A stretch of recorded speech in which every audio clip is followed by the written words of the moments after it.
That's a clown question, bro. So I'm gonna kick some dirt. He gets on base. Just a bit outside. I'm not the type of player that's going to be Johnny Hustle. If you don't want me to watch the ball, you can go get it out of the ocean. And welcome back to Above Replacement Radio, part 2 of episode 82. We're talking about one of the better comeback stories that we've discussed on Above Replacement Radio on our history series. We're talking about the 2011 St. Louis Cardinals today. Yeah, we are. Yeah, a big comeback story, but I don't know how. I don't remember how it started, but that's why we're getting into it. Yeah. So what was the context of the 2011 St. Louis Cardinals as they were heading into the season? So they were coming off a pretty difficult 2010 season. They went 86-76. Obviously, that's not bad by any means, but they missed the playoffs. And the Cardinals are, a franchise that is very familiar with the playoffs. So anything less than that is not considered a very good season by their standards. So they went into the offseason. They made a couple big moves. They traded for infielder Ryan Theriot, and they also signed Lance Berkman as a free agent. Berkman was it seemed like he was at the end of his career, but really it seemed like this could be like a low risk, high reward sort of deal. And this was going to be an important year in St. Louis because it was the last year of Albert Pujols' contract as he would be heading into free agency. And it didn't seem as though they were going to discuss any extensions before the season. So it really looked like this was going to be the last year that the Cardinals had Albert Pujols in his prime. So it was important that they did a lot this year, but they missed a big piece. In spring training, ace pitcher Adam Wainwright announced that he needed Tommy John surgery and that he would be missing the entire 2011 season. So that's not fun at all. To have to miss out on one of your big pitchers essentially. They needed a lot of guys to step up. And because of this, Bleacher Report actually had them missing the playoffs again for a second straight season. However, the Cardinals, they got off to a pretty high-scoring start to the season. After losing 6 of their first 8 games, the Cardinals went on an absolute power surge over their next 7 games. And I know that 7 games is kind of a small sample size, but the extent at which they did some crazy things in 7 games, I'll explain. They went 6-1 in these games. They produced 4.4 FWAR as a team. That's 7 games. That's roughly half a win per game. That doesn't happen. And the next best in the majors at that time, throughout that time span, was 1.7. They were nearly 3 wins better than everybody else over such a small sample size, which is crazy. They had 15 home runs as a team, and no other team had more than 9. They scored 66 runs. The next best in the majors was 41. They had a 410 BABIP, and the next best was 360. They hit 376. The next best was 307. They had an OBP of 442. The next best was 384. They had a 624 slugging percentage. The next best in the majors was 463. They had an OPS of 1046. The next best in the majors was 829. They were over 200 points better in OPS than the second best team in the majors. They had a WOBA of 448. The next best in the majors was .364. That's almost 100 points better. They had a weighted runs created plus of 190, and the next best was 129. So if the average standard was the second best team, the Cardinals still would have been over 60 points above average, which is insane over just 7 games. And they had an offensive rating of 32.1. The next best was 6.9. So they were well ahead of everybody else as a team. And we're going to look at who were some of the big performers over that time. First one was Lance Berkman, of course, free agent that they brought in. Over these 7 games, he slashed 476, 500, 1333 for a slugging percentage, and then 1833 for an OPS. 762 WOBA, 406 weighted runs created plus. David Freese was another big one. 538, 552, 808, 1359. And that would be a 537, 573 WOBA and 277 weighted runs created plus. Also, Colby Rasmus, a guy who they had that was brought up as a top prospect a couple years prior. 400, 432, 686, 1118, 477 WOBA, 211 weighted runs created plus. And the Cardinals ended the month of April with a 16-11 record. They were 2 games up in the National League Central. And the Cardinals also had some starting pitchers step up in Wainwright's absence. Kyle Loesch was one of them. In April, Kyle Loesch was 4-1 with a 1.64 ERA. That would be second best in the National League. Also, Jaime Garcia, he was 3-0 with a 2.08 ERA. And also Kyle McCullen was 4-0 with a 3.23 ERA. So a lot of pitchers on the Cardinals were stepping up at this time, and they needed it. Yeah. Love that, by the way. Yeah, I just realized I had this Tony La Russa little action figure. Someone brought Where'd you it get back that? home. Yeah, it's great. And on May 12th for the St. Louis Cardinals, the Cardinals were in Wrigley, but manager Tony La Russa, as you can see on my left, was not. If you're on YouTube. And he was battling health issues, but his presence was still felt within the team. Oh, we had to do a double take. We thought Tony La Russa was back today. He was not expected to be on this road trip as he battles shingles. Looks like Tony from behind, but it's starting pitcher Kyle Loesch who gets a standing ovation from his teammates. Anything to lighten the mood a little bit. There's no question the Cardinals missed their skipper. And Kyle Loesch doing his part to try to lighten the mood a little bit. Either that or Tony La Russa grew a goatee while he's been away from the team. So Kyle Loesch lightens the mood a little bit there, and shows you that he does have appreciation for his manager. And his Hall of Famer baseball person manager. Yeah, his that's his Hall of Famer baseball person. That's right. At the helm. It is. By the way, this is our second Tony La Russa team. I forgot to mention. Yeah. And from May 16th to May 24th, the Cardinals won 8 out of 9 ball games. And in those games, these were the runs allowed chronologically by the Cardinals. They allowed 1 run in the first game, then 1 in the second game, 1 in the third game, 2 in the fourth game, 3rd in the 5th, 0 in the 6th game, 8 in the 7th game, 1 in the 8th game, and 2nd in the 9th game. And the game they lost was the game where they allowed 3 runs, not 8 runs. And they finished the month of May with a season record of 10 games above 500. And they were actually 2.5 games up in the division. And on June 4th, the Cardinals were facing the Cubs in St. Louis. And with the game in extra innings, Albert Pujols was looking to win it. In the air to left center, back at the wall. Pujols wins it.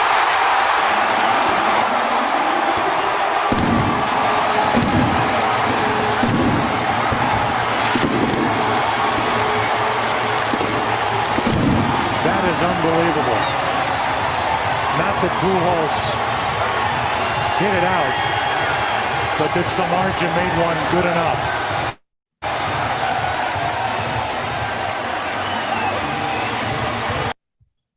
I just want to point something out. When people talk about hating Joe Buck and like not liking the way he calls games, they're in that state of mind where he's still calling games like that. Because Chris, I think we can both agree that was a pretty bad call from Joe Buck. There was no energy. It seemed like he was really bummed out to see Pujols hitting a home run. That's not the way he calls games anymore. He's much better. But when people talk about hating Joe Buck, that's what they're talking about right there. Yeah, that was a phase of Buck like trying to, I think he was sort of trying to just call the game and let the crowd do the work a little too much without adding anything to it. It was a weird phase of Joe Buck's career, but yeah, that was pretty noticeable how bad that was. Yeah, Pujols hits it in the air and he's won it. That is unbelievable. Yeah, he didn't even say back at the wall. No, that like takes so much off of it. Yeah. Yeah, exactly. So Pujols hits that walk-off home run against the Cubs in St. Louis, and the very next day, Albert Pujols returned for Act 2. Field very deep again. This ball hit deep to left. It's got a chance. To the track, to the wall. Albert does it again. Albert Pujols has beaten the Cubs back-to-back days. And this crowd is going crazy here at Busch Stadium. His teammates greet him at home plate.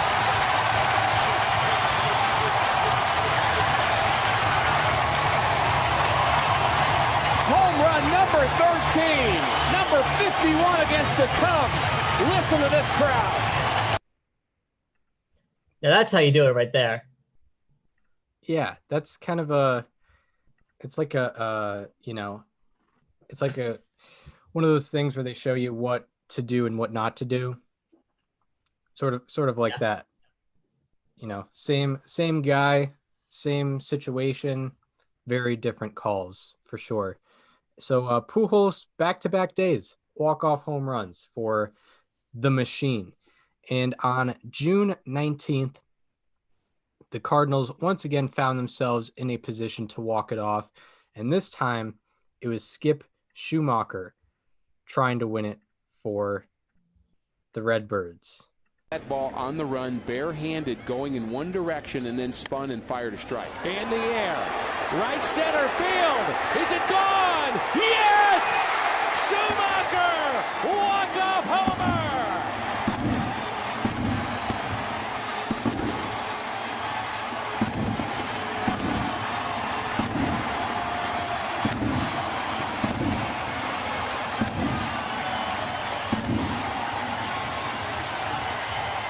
So Skip Schumacher with the walk-off home run for the Cardinals. And this win for the Cardinals put the Cardinals in a tie in the National League Central with the Brewers. And it seemed momentum was shifting towards the Gateway Arch. However, something tough happened that day. Just during the game when Schumacher hit the walk-off homer, Albert Pujols left the game with an injury, and he got hurt while fielding a ground ball. So he would be out for the next few weeks, and the Cardinals would have to carry on without their superstar. So that can't be easy. And on June 30th, Lance Berkman had himself a day when the Cardinals took a rare visit to Baltimore. Catches up to you. The 1-2 is hammered out to deep left.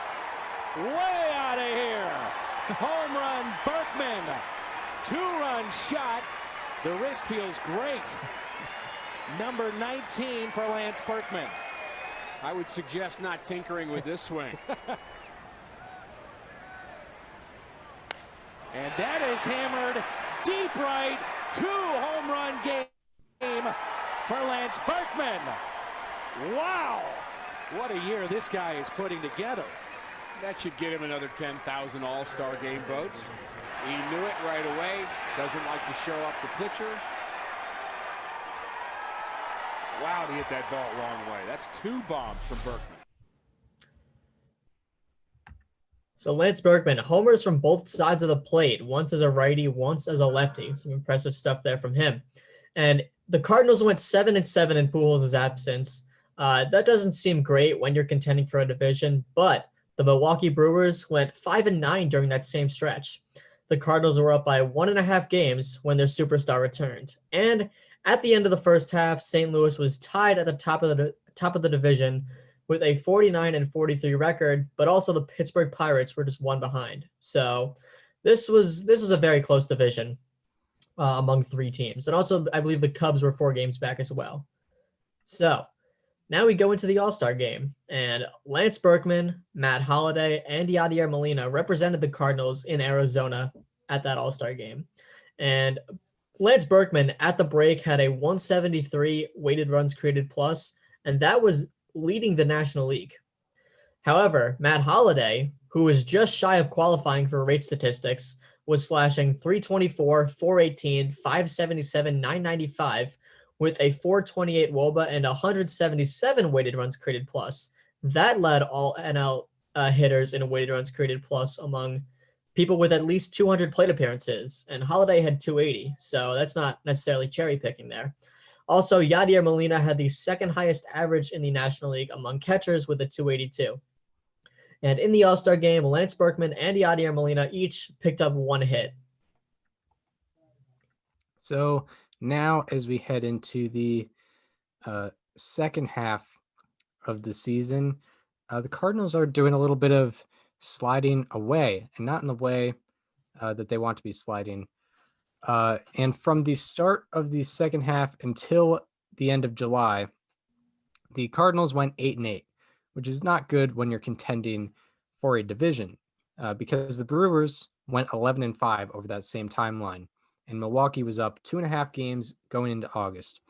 And at the trade deadline, the Cardinals pulled off an 8-player deal with the Blue Jays. They traded Trevor Miller, Colby Rasmus, Brian Tallett, and PJ Walters to the Toronto Blue Jays.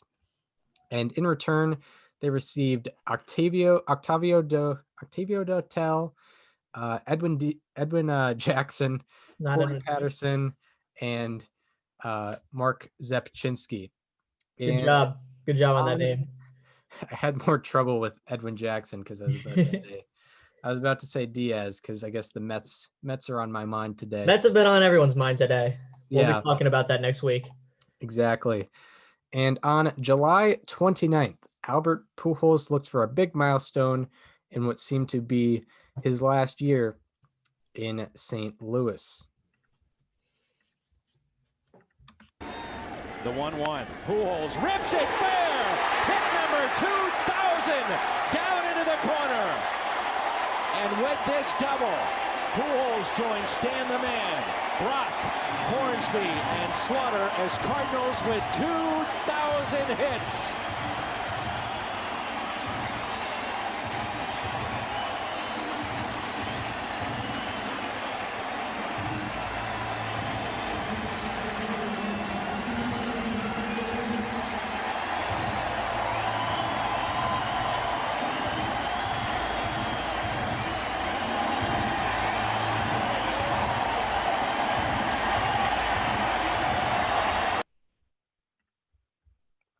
So Albert Pujols adding to his already impressive resume with his 2000th hit.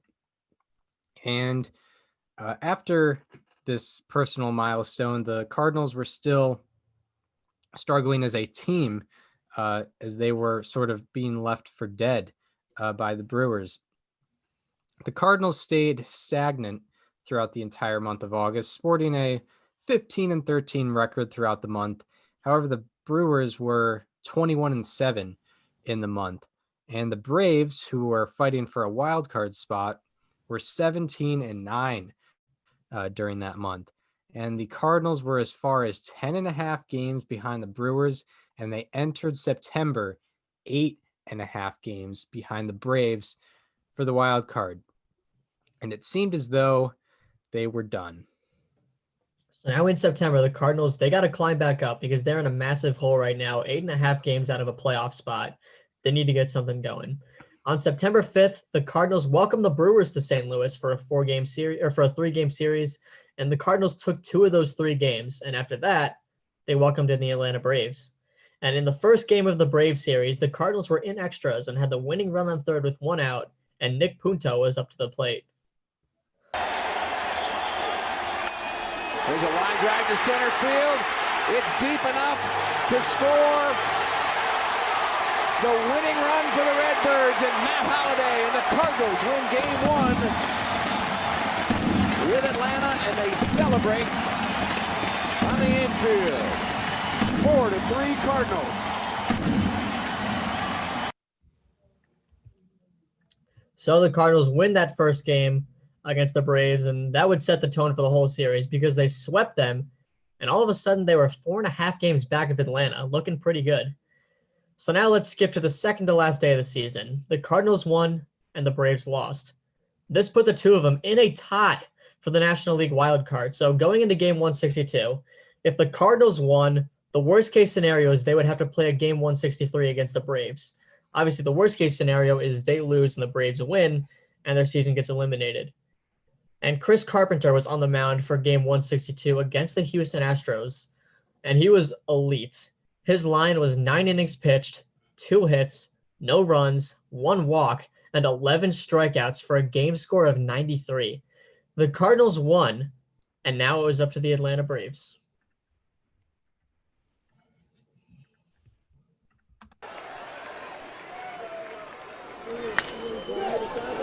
To first. 1 to Rollins. Throw to first. And the Philadelphia Phillies have ended the Braves season. In 13 innings, the Phillies have beaten the Braves 4-3. And the wild card goes to the Cardinals.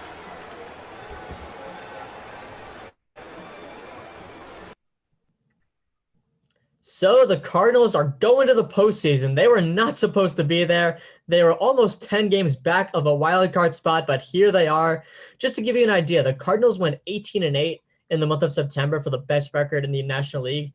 The Braves had the worst record in the National League during that month. So it took, obviously the Cardinals played extremely well, but it took the Braves playing very bad. And we're going to look at the raging Redbirds from that season. Albert Pujols, /299, 366, 541, 909 for 909 OPS with 37 home runs, an WOBA of 384, a weighted runs created plus of 147, and 3.9 FWAR. That also got him 5th in the National League MVP voting.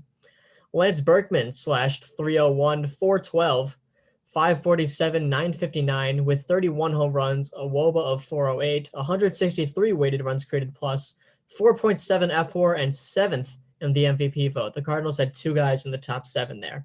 Also, Yadier Molina, /305, 349, 465, 814 with 14 home runs, a WOBA of 353, 126 weighted runs created plus, 5.9 FWAR, and that got him 21st in the MVP vote.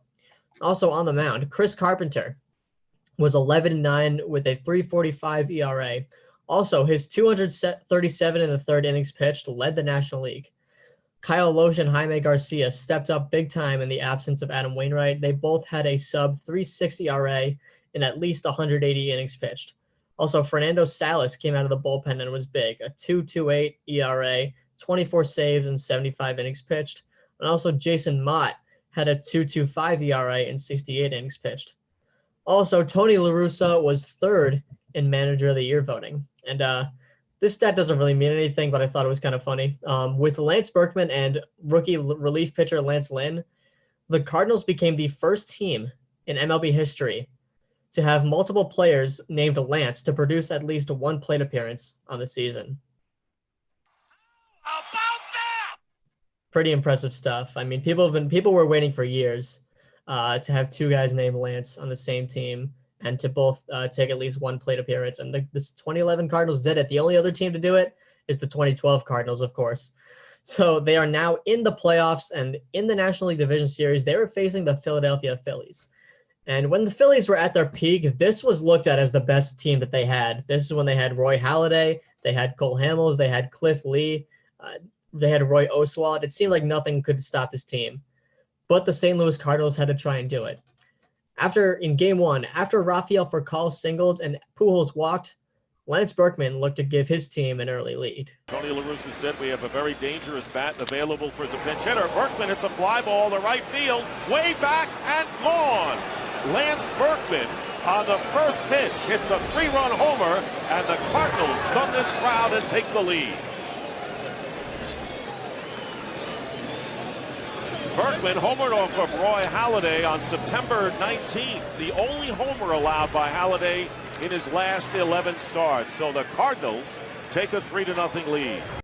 So Lance Berkman set the tone early for this series for St. Louis, but unfortunately, this 3-0 lead didn't last as Kyle Lohse gave up 6 runs between the 4th and 6th innings, and the Phillies ended up winning this one 11-6, and they were up 1-0 in the series.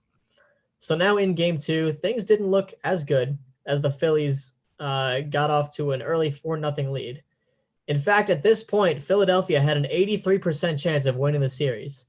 The Cardinals chipped away in the 4th with RBIs from Terrio, John Jay, and Rafael Furcal. And in the 7th, John Jay looked for his second RBI with a chance to tie the game at 4. And there's a ball hit to the opposite field, base hit. Terrio rounding third. Here comes the play to the plate. It's high, safe at home, and the score is tied as Terrio goes to second. So John Jay getting the Cardinals tied up, and they erased the 4-0 deficit right there. And then in the 7th, Alan Craig led off the inning with a triple, and this gave Albert Pujols a clear shot to drive him in. Lee is used to seeing Shane Victorino make that. And a base hit to left field by Pujols, and Ibanez retrieves, and the Cardinals have taken the lead 5-4. Albert Pujols delivering a first pitch single over Jimmy Rollins' head, and his first run batted in the last 8 games dating back to the regular season, and a somber Philadelphia fandom here at the ballpark. So Albert Pujols gives the Cardinals a 5-4 lead, and they would go on to win by that exact score after Mott earned the save. And it's 1-1 going into St. Louis, and Game 3 would be a pitcher's duel between Cole Hamels and Jaime Garcia, as they were both scoreless through 6. In the 7th, Garcia was looking to get out of the jam, with Ben Francisco coming up for the Phillies. Pitch number 92 forthcoming. And a drive hit deep to left field. Craig is going back, looking up, and this one is gone. A home run by Ben Francisco. A pinch hit 3-run homer breaks the tie. 3-0, the Phillies lead.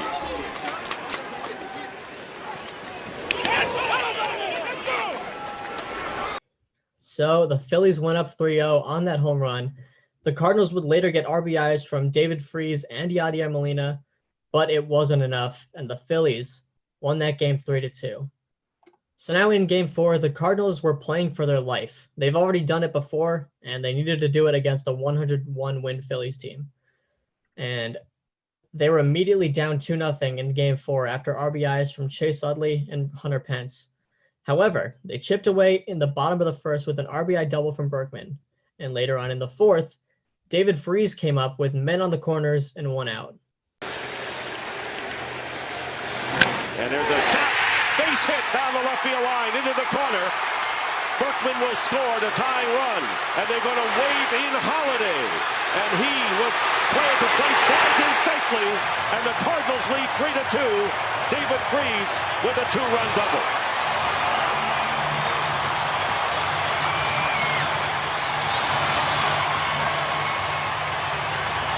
So David Freese comes through for the Cardinals, and I tell you, Chris, that's a sight we can get used to. The Cardinals had a lead. David Freese would also homer in the game, and the Cardinals won 5-3, bringing the series back to Philadelphia for a do-or-die Game 5. So in this Game 5, Rafael Furcal led off the game with a triple, and Skip Schumacher had an early opportunity to give the Cardinals a lead. The 10th pitch of the at-bat, and a line drive down the right field line, and it is a fair ball into the corner. Furcal will score, and Schumacher will go into second with a double. So a pair of extra base hits, and the Cardinals have taken a 1-0 lead.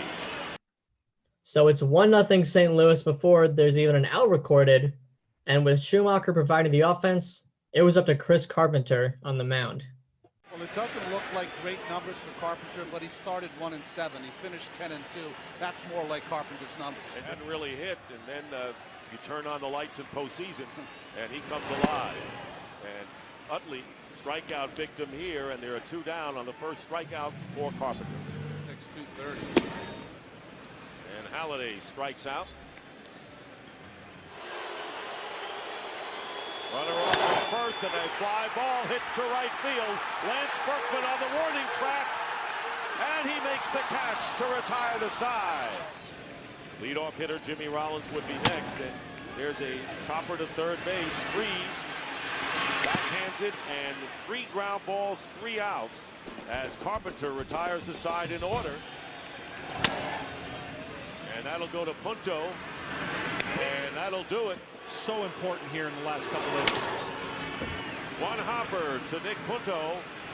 And a 1-2-3 inning for Chris Carpenter. And Claude. Strike 3, and Molina safe at first base. It's Martinez. And there's a shot off the glove of Carpenter. Throw to first base, and in time, Punto and Furcal both making sparkling plays to reach leading off an inning when he was hit by a pitch in the 4th inning. First pitch, drive hit to center field. John Jay is back and makes the catch on the base of the wall for out number 1. Ground ball to Descalso at third. 2 gone in the bottom of the 9th inning. Ground ball to the right side. Punto has it. And running over, and the Cardinals have done it. So Chris Carpenter with one of the most gutsy performances you will ever see, and it's in a do-or-die game nonetheless, a 1-0 win. And the Cardinals are going on to the National League Championship Series. And in the NLDS, Skip Schumacher and Ryan Theriot were both 6 for 10 with 2 doubles. That's a 600 average and a 1400 OPS for both of them. Also, Albert Pujols in the series slashed 350, 409, 500, 909. David Freese had an 833 OPS with 5 RBI. And Jason Mott pitched 3 1/3 innings with no earned runs and 2 saves. And the Cardinals were going to fight for the National League pennant. So now we're in Game 1 of the National League Championship Series of 2011. And with the Cardinals down 2-1 in the 4th, David Freese came up with 2 on, looking to turn the tides for the Redbirds. In the air to right center field. That's a long run. That ball's well hit. It's got a chance, and it is gone. David Freese puts one into the jet stream and a 3-run home run. The Cardinals are back on top.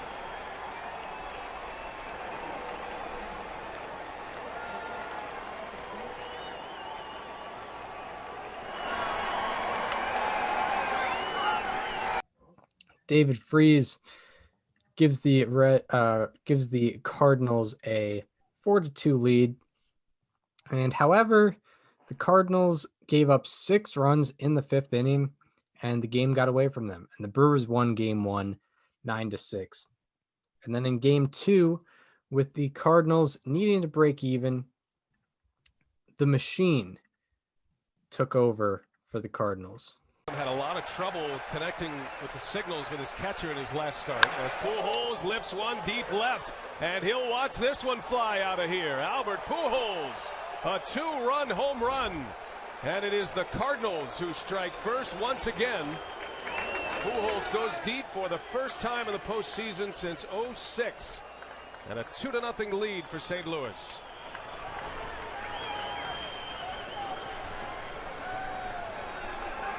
Well, into center, well hit. Nyjer Morgan turns and runs at the track, cannot get it. Crashes into the wall. Jackson will score. Right behind him, John Jay. He'll score, and Albert Pujols has given the Cardinals a 4-0 lead. 2 more RBIs for Pujols. And room for error in the next 3 batters. And Pujols in the right center. That's going to get down and go to the wall. John Jay will score. Albert Pujols on his way to second. And it's an RBI double, and Pujols is still hot. That is his 5th RBI of the game, his 3rd hit. And he is racking up the total bases here already. That is 8 total bases for Albert Pujols. Well, that's just the lack of execution up at the plate. Yadier Molina. That skips by Lucroy. Here comes Pujols. Play at the plate, and safe is Pujols.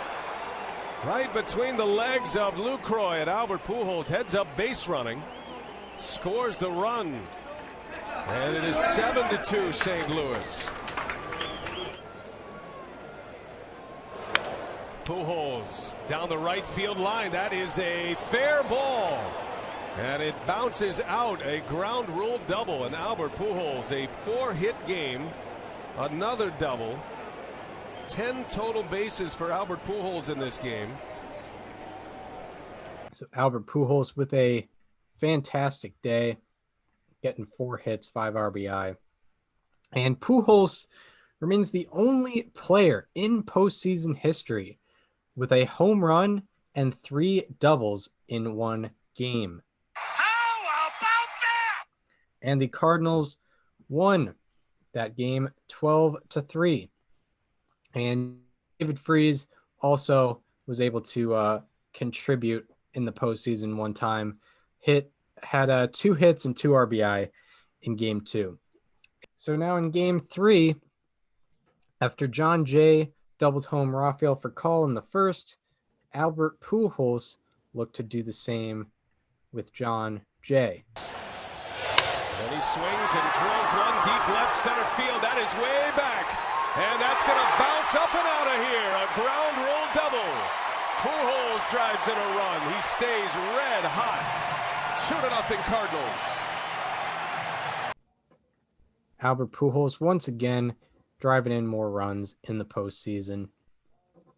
And later in that inning, after Yadi brought home a run on a double play ball, David Freese looked to tack on for the Cardinals. Batter of the inning. Freese in the right center. Pretty well hit. Back is Corey Hart at the track, and he cannot get it. Off the wall. Holiday scores the run. It's an RBI double, and the Cardinals with a 4-0 lead in the first inning.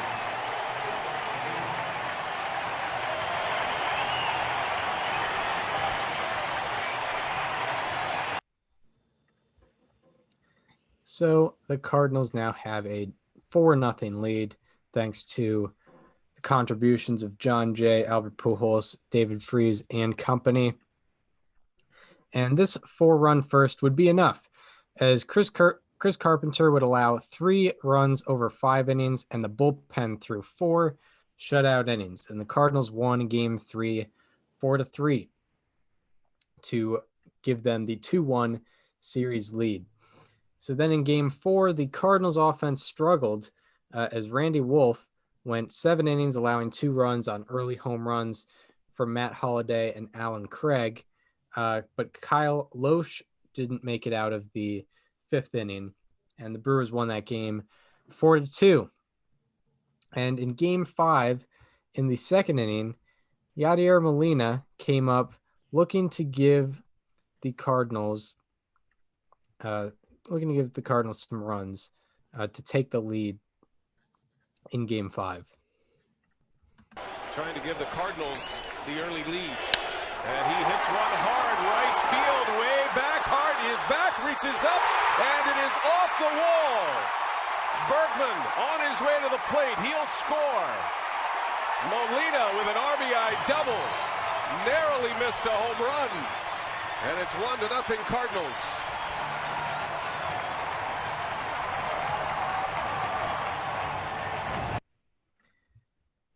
So now the Cardinals are up 1-0 in Game 5. And the Cardinals would score 2 more in the inning on an error, and the early lead would stay as Jaime Garcia and the bullpen pitched very well. And St. Louis also had 4 hits with runners in scoring position, and the Cardinals won that game pretty easily, 7-1. And they were 1 win away from clinching. And in Game 6, the Cardinals got going early as Lance Berkman hit an RBI double in the 1st inning. And later in the inning, David Freese looked to blow the game open. And Freese launches one to left. Back is Ryan Braun at the wall, and there it goes. A 3-run home run for David Freese.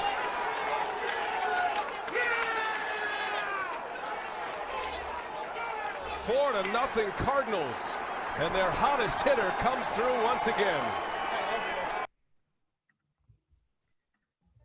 David Freese makes it a 4-0 ball game for the Redbirds. And although the Brewers chipped away in the first on a Corey Hart home run, the Cards responded immediately with Rafael Furcal going deep. But the Brewers got it down to a 1-run game in the second inning. And in the third inning, Albert Pujols led off looking to put it away and also make some history. Predict that could have been the situation. And that's with 1 inning. He struck out the side in the second. No. Pujols lines one deep to left, and there goes another home run. Albert Pujols goes deep, gets into the act. 6-4 St. Louis.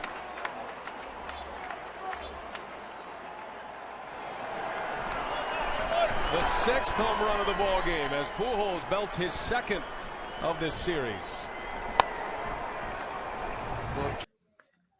So Albert Pujols makes it a 2-run game, and it seemed that he tied Babe Ruth in a category. Yeah, no, I'm pretty sure I think it was, maybe it says in the description, but I think it was the most home runs hit between two teams in the first 3 innings of a postseason game. I think it says in the description of the YouTube video, though. In the description, it says Albert Pujols ties Babe Ruth for most home runs in postseason history, crushing a solo shot to extend the Cardinals. Oh, there you go. lead. Yeah, right. So there you go. Albert Pujols making a difference, making history, doing what we've been used to seeing, doing what we were used to seeing at the time from Albert Pujols. And after the offense kept it going and the pitching continued to shut it down, it was up to closer Jason Mott in the 9th inning. The National League this season. And there it is. The St. Louis Cardinals are headed back to the World Series.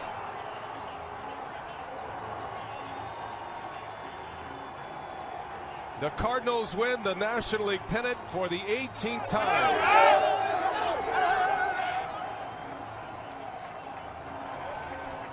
Tony La Russa will make it to the World Series for his 6th trip.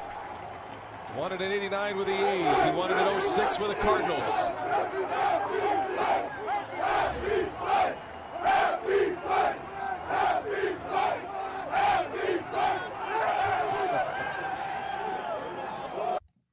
And the Cardinals are National League champions once again. And the contributors of the series, David Freese won NLCS MVP.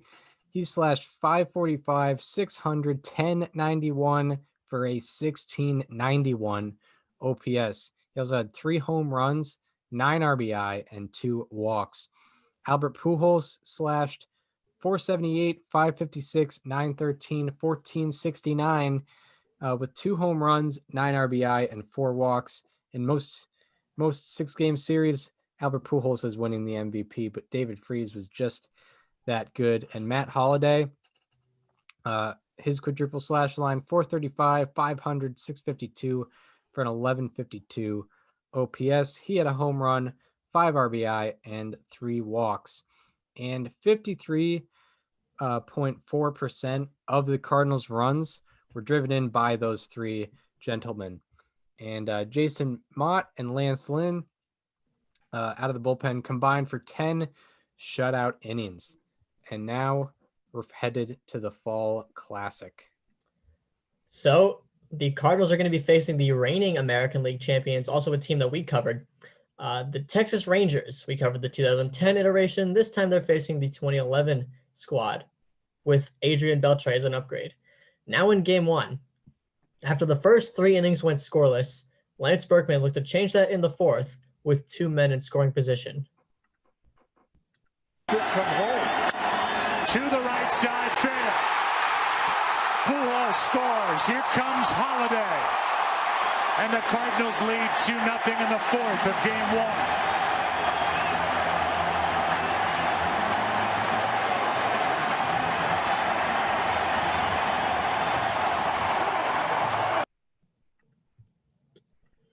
So the Cardinals take an early 2-0 lead in game one. And unfortunately, the Rangers did tie it the next inning with a Mike Napoli 2-run home run. But Alan Craig came up in the 6th looking to take the lead back. That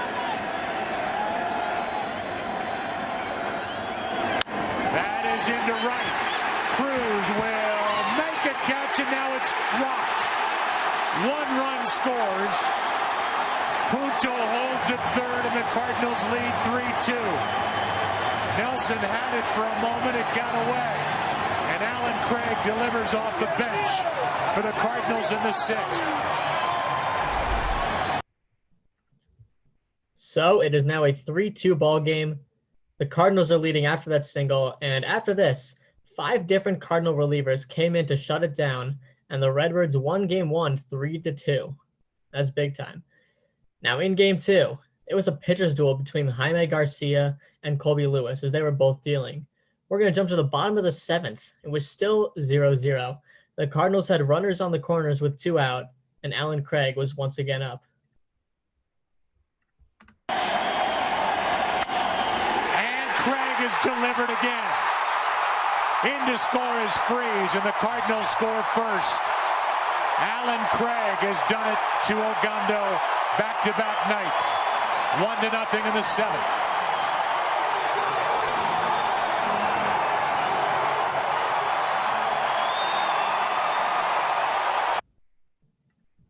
So Alan Craig just continues to come through for this Cardinal team, and it's now 1-0 going into the 8th.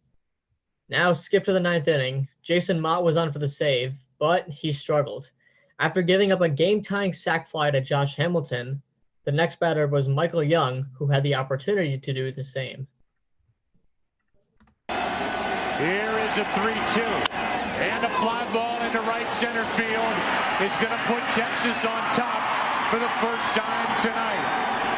Young delivers a sac fly, and it's 2-1 Rangers in the 9th.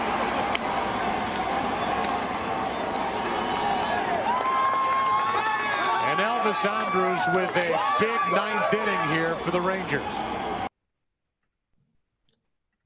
So the Rangers go up 2-1. Heartbreaking loss for the Cardinals, as that would end up being the final score.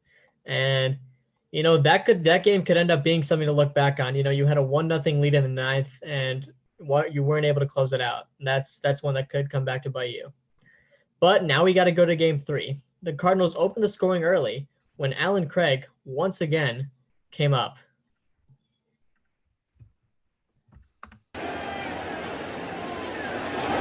That is a rocket into left. At the wall, it is out of here, and a home run for Alan Craig. And he is 3 for 3 in this World Series, and he's made them all count.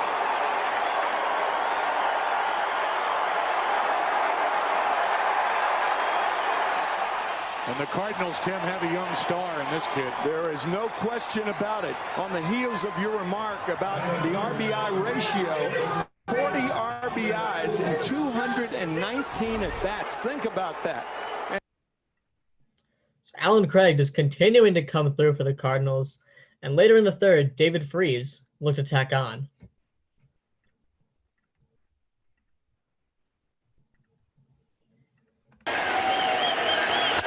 The opposite way and fair. Down the right field line, Holiday will score. Berkman will dig to 3rd, and they hold him late on an RBI double by David Freese. He's hit him 13 straight, and that call at first looms large now. It's 2-0. So David Freese gets the Cardinals out to a much bigger lead, and the Cardinals would actually go on to add 3 more in the inning to go up 5-0. Throughout the next couple innings, the Rangers chipped away, and it was an 8-6 Cardinal lead. And that is when Albert Pujols took over. That is hammered into left. Oh, my God. That ball is absolutely murdered. Crushed by Pujols. And that makes it 11-6 here in the 6th.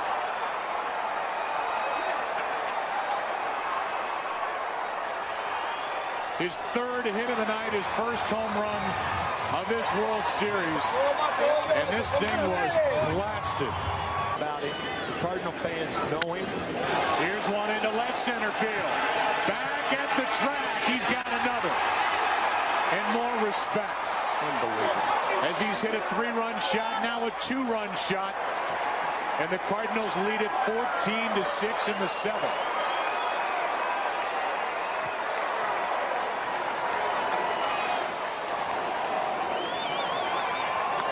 Four for his last 4 at-bats. 5 RBIs, 3 runs scored. And Albert Pujols, after being hitless through the first 2 games, is heating up. With a base hit, did the same in the 5th, a 3-run rally, and then hit a 3-run home run in the 6th and a 2-run shot in the 7th. Rangers fan is thinking I had to watch Pujols have 4 hits, 2 home runs. Then he hits me, and here goes one into left. How about 3 on the night in a row? A 3-run shot, a 2-run home run, and now a solo blast. And Albert Pujols has tied Reggie Jackson with 3 home runs against the Rangers in Game 3.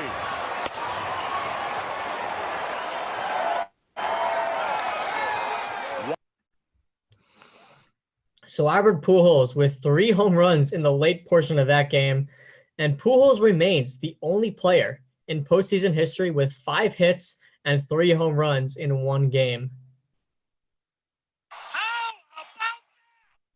The Cardinals went on to win that game 16-7, and that would put them up 2-1 in the World Series. So now in Game 4, this was not as eventful. The Cardinals were shut out by Derek Holland as he went 8 1/3 innings pitched, 2 hits, no runs, 2 walks, and 7 Ks for a game score of 84. They had no answer for the young lefty. Edwin Jackson gave up a 3-run home run to Mike Napoli, and the Rangers ended up winning 4-0, and it was a 2-2 series. So now going into Game 5, the Cardinals got going early once again on RBIs in the 2nd inning from Molina and Schumacher, and the Rangers later on tied it on home runs from Mitch Moreland and Adrian Beltre. Later in the 8th, game was still tied. The Rangers had the bases loaded and 1 out, and Mike Napoli looked to bring home the go-ahead run. In the air to right center field. This ball is down and off the wall. 1 run scores. Young. Here's Cruz. And it's 4-2 Texas in the 8th. So the Rangers take a 4-2 lead on the double by Napoli, and that would be the final score. The Rangers win 4-2. The Cardinals once again had to fight for their life. So we shift back to St. Louis for Game 6. The Rangers took an early 1-0 lead, but Lance Berkman looked to change that in the bottom of the 1st. To compile that .389 average. And he hits one into center. Back at the wall. Cardinals lead Game 6, 2-1 as Berkman goes deep.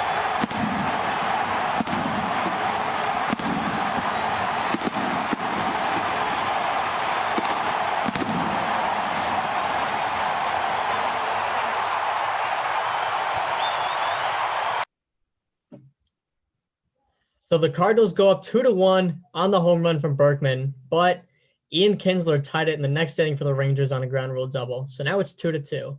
And after both teams traded 1 run each in the 4th, the Rangers took a lead in the 5th on a Michael Young double. So now the Rangers are up.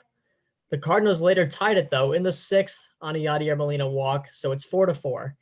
However, the wheels came off for the Cardinals in the 7th inning. Lance Lynn gave up back-to-back home runs to Adrian Beltre and Nelson Cruz, and later an inherited runner of his scored. So the Rangers are up 7-4 with 9 outs to go, and it's not looking good for the Cardinals. But they did get one back in the 8th on another home run, this time by Alan Craig. So we go to the 9th. They needed 2. Ryan Theriot started the inning with a strikeout. Albert Pujols doubled, and Lance Berkman walked to put the tying run on base. Alan Craig struck out for the second out, and it was up to David Freese as the last hope. After taking ball 1, Freese watched a strike go by and then swung and missed. And the Cardinals were now down to their final strike.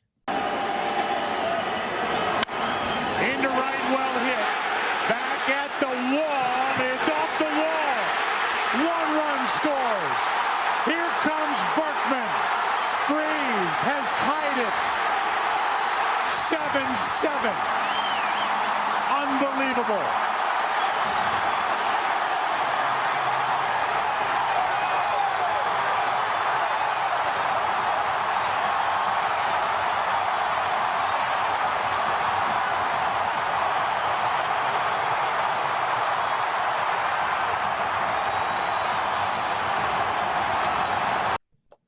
So the Cardinals get a prayer answered, an absolute miracle, and the game is tied, and we ended up going to extras.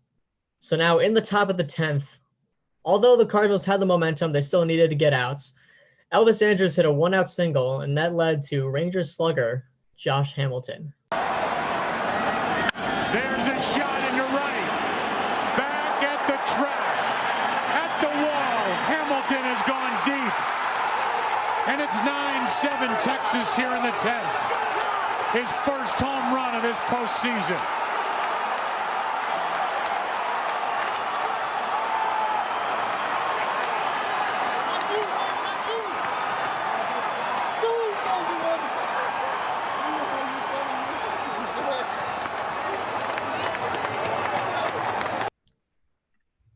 So the Cardinals are going to need two once again. It is now 9-7.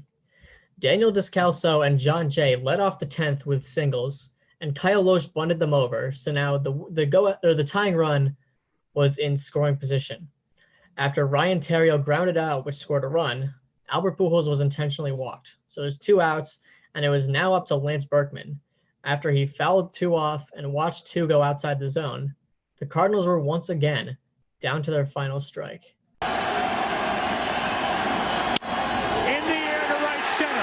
This game is tied. Going to third is Pujols, and it's 9-9.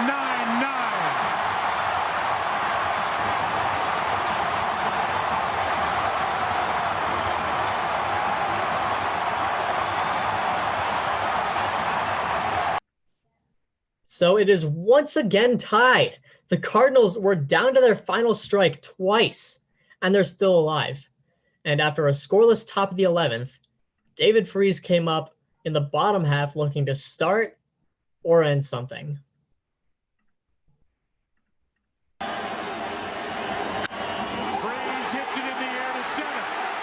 We will see you tomorrow night.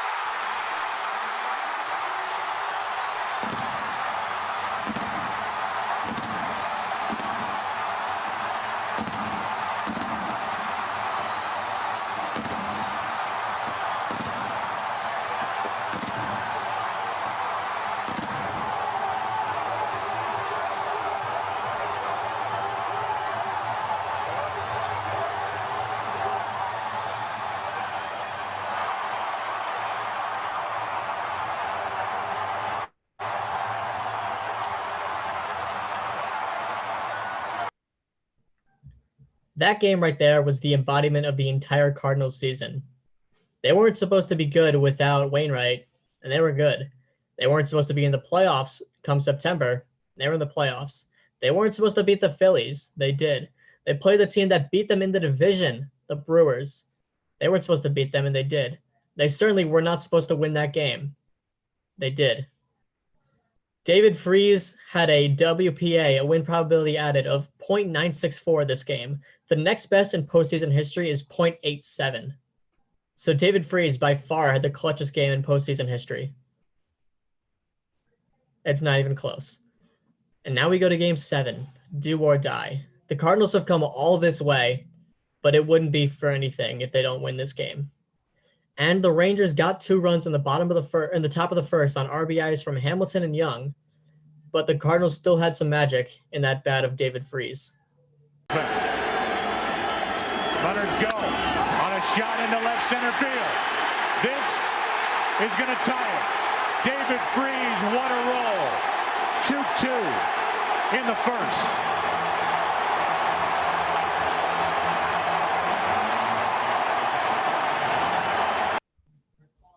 So the game is now tied up on David Freese just continuing to roll on. And now in the third, Alan Craig, who had been so big for the Cardinals all series, was looking to give St. Louis the Game 7 lead. That erased last night. Now we have a new one. 3-2. hits it in the air to right. Back at the wall. The Cardinals have taken a Game 7, 3-2 lead, and a home run by Alan Craig.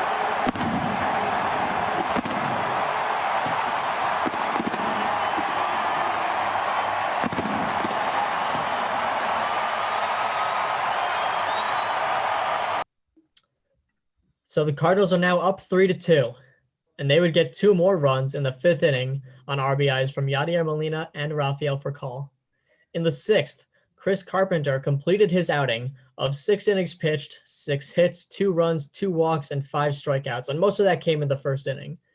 So he settled down. The Cardinals got 1 more in the 7th on a Molina single, and in the 9th, Jason Mott looked to finish off one of the most improbable playoff runs in baseball history. In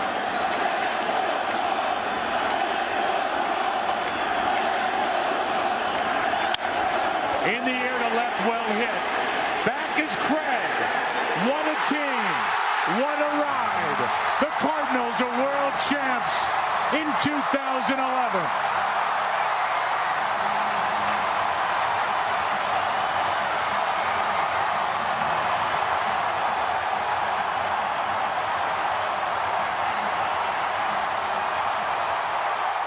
For the 11th time in franchise history and the first time since 2006, the St. Louis Cardinals are World Series champions. And Chris, they did everything they weren't supposed to this season.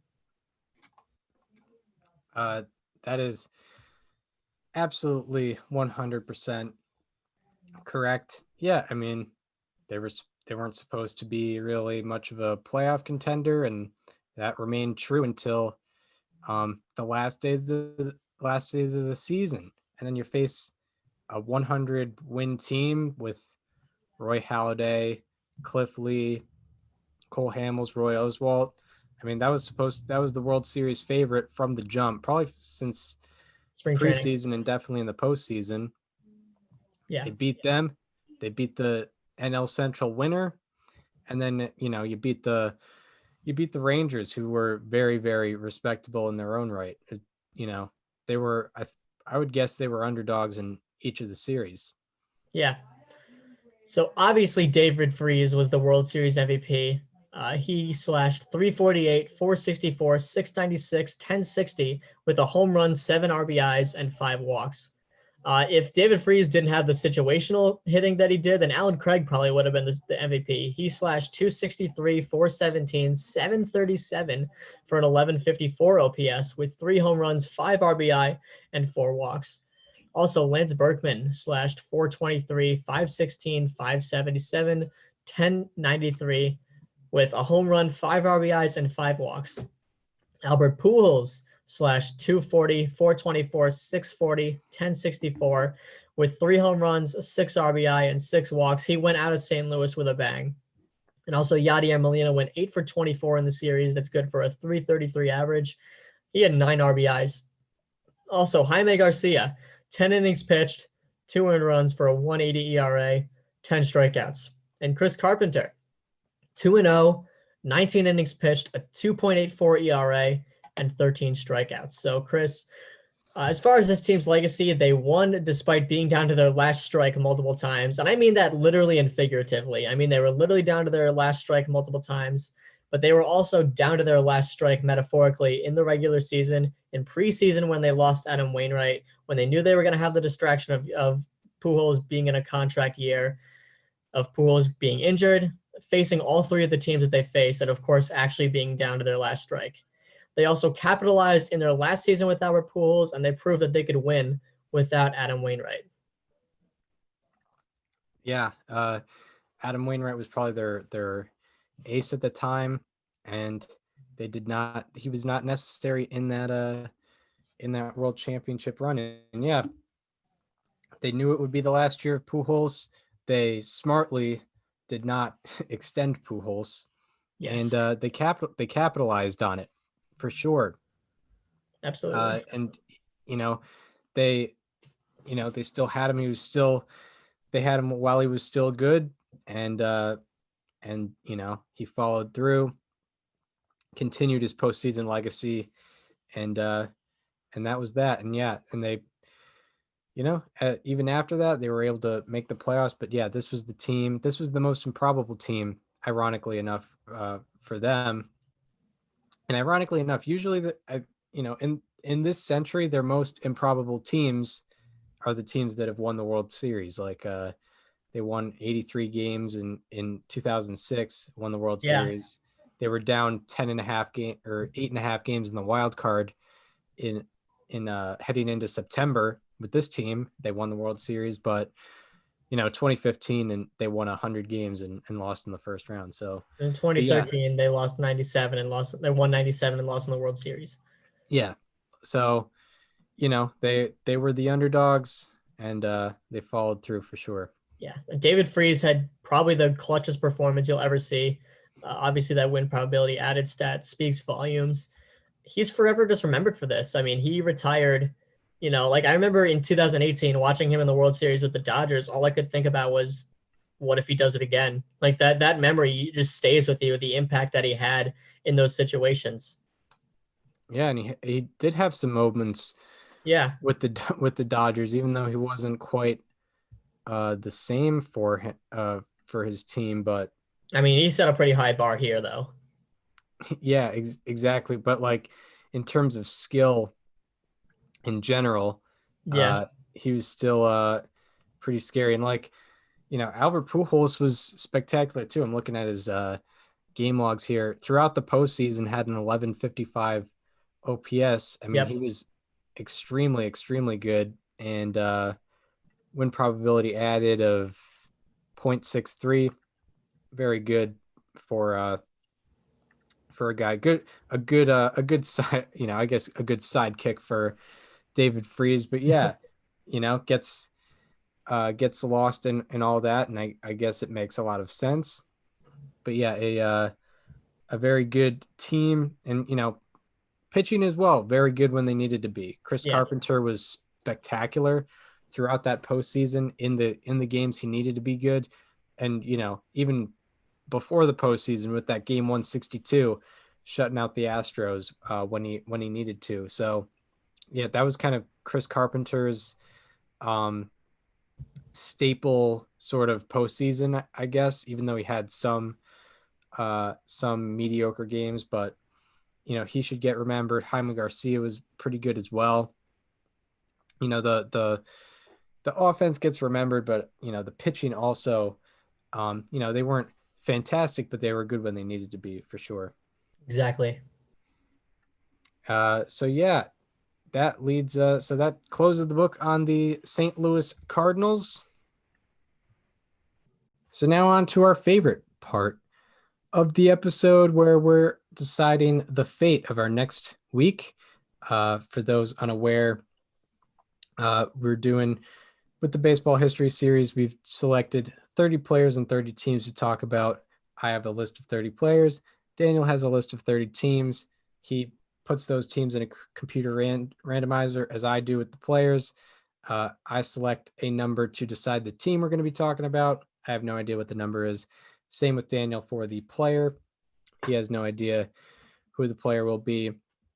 And I am picking first this week. And this week we are going to be talking about team number 10. Team number 10. We have the youngest team on this list.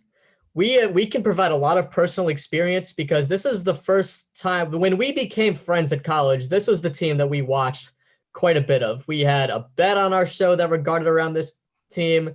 We had a lot of analysis that we could probably go back to. Actually, I don't think we can because I don't know if those episodes are still out there. But regardless, we're talking about the world champion, 19-31, 2019 Houston or 2019 Washington Nationals. Wow, there we go. Now I'm wishing we like Periscope the original ones, but we didn't really know what was going on. I know one thing that I said about that team that I'll definitely be putting in the script. Yeah, exactly. And on October 1st. Yeah. Yep. The day of the NL wildcard game. Member of Springfield College student media just called his shot. called a shot. Anyway, we got Juan Soto, we got Anthony Rendon, Max Scherzer, Steven Strasburg, playoff Strauss, like we were talking about that one time. Fernando Rodney finally becoming a world champion. Yeah, I've been waiting for this one. Yeah, and I mean a lot. And it's there are more heroes now that they after all this stuff about the Astros. Yeah. So a big time team. It's it's the 2005 Astros with a happy ending. So and they faced the Astros. How time changes, they were an NL team in 05, and then in 19 they're an AL team. But yeah, we're talking about the 2019 Nationals next week. What player are we going to be talking about in our next history episode? Player number 6. Player number 6. So I was when I put him on, I was a little more hesitant, I guess, but I think this player that we're talking about next week, he was extremely overrated when he was playing. But I think over time, he's kind of been forgotten about a little more, and he's been looked at more as a kind of facade. I have no idea where you're going with this. But I kind of want to get into this guy's, playing career, off the field life. Seems like a fascinating character. Won a lot of World Series championships. Oh. Next week, we're going to be talking about Joe DiMaggio. Wow. Another Yankee legend. Yes. This is a guy. Yeah. It's one thing. I was looking at his baseball reference page a couple weeks ago. Like, it's going to be weird because he only played 12 seasons, but he also missed like 3 or 4 because he went off to war. Yeah. He was another guy who missed 3 years due to service time. Yep. Exact same OPS as Mickey Mantle. I think he had like 70 plus B award despite 12 seasons in the big leagues. It's really impressive. Yeah. And he was setting RBI records like for his rookie year, and we've kind of completed sort of that Yankees dynasty. We had Lou Gehrig, Joe DiMaggio as the middleman, and then Mickey Mantle into the 60s, and then I guess 1998 Yankees was our for the other Yankees dynasty. But yeah, and we had Ricky Henderson. Yeah, we had Ricky. Forgotten era. Yeah, the mid to late 80s where they were just missing the playoffs. Mm-hmm. Unfortunately for them, they were behind like the Blue Jays and who was even winning the AL East? Like the Orioles, or in the mid to late, I guess. Well, they had 83 at least. Yeah, 83. I don't know, but yeah, we hope you enjoyed the 2011 Cardinals part of the episode. And if you enjoyed the show, want to watch the videos with us, there's plenty of video content out there. Subscribe to our YouTube channel. It is called Above Replacement Radio. We also have a lot of other content on there. And if you want to follow us on social media, follow me on Twitter at Chris_Gianta. Follow Daniel on both Twitter and Instagram at Daniel_Curran. And follow the show Instagram at Above Replacement Radio. Get all the updates on when the shows are happening. Also, get some cool videos, things of that nature. And we hope you enjoyed the 2011 Cardinals part of the episode. And we hope to see you next week, where we'll first talk about all the MLB news and all that going on in baseball. And on Thursday, where we're going to be talking about Joe DiMaggio, and Friday, where we will be talking about the 2019 Nationals. See you then.